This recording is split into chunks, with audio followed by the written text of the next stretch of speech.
when you came back from your job, was this the moment when Cedar Ridge shifted into more whiskey production, or did this already happen before? Yeah, it was really unique. So in 2005, when Cedar Ridge first started taking products to market, like I keep mentioning, we were very wine focused, but we did produce some spirits on the side. Along the way, I would say before I came back, along the way, it did transition to more of a 50-50, so it was about half wine and then half spirits, but those spirits were very different. They were mainly vodkas, gins, a little bit of aged rum.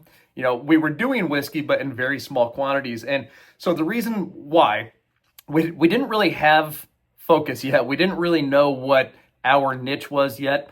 We were really looking at this as more of a financial thing. If we can produce 5 barrels of rum for X dollars and sell them for Y, that's enough profit to keep this thing going, and we can, keep reinvesting in more inventory, things of that nature. Around 2010, when we started releasing bourbon made from Iowa corn, so all locally produced, that people really came out and supported, and that kind of took us to the next level. It showed us that, Cedar Ridge might have found its calling, and that we need to focus primarily on bourbon.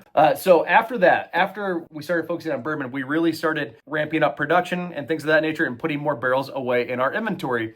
When I came back in 2014, it did kind of escalate it to the next level. I was very much of the mentality that we needed to go all in. We can continue to make wine, we always should, and we can continue to make these other spirits as well. But we need to really focus on bourbon, single malt, and a little bit of rye because there's a whiskey boom happening. And I saw that when I was living in Colorado, how people would camp out overnight, waiting for special release whiskeys. Wow.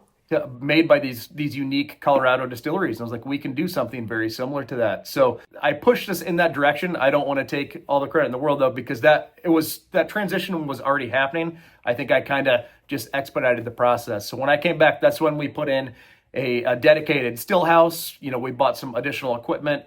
We started going 24 hours a day, 24 hours a day, 5 days a week at least, and really started ramping up production at that point in time.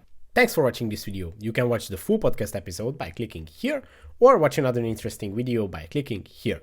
Let's continue the discussion in the comment section and see you in the next one.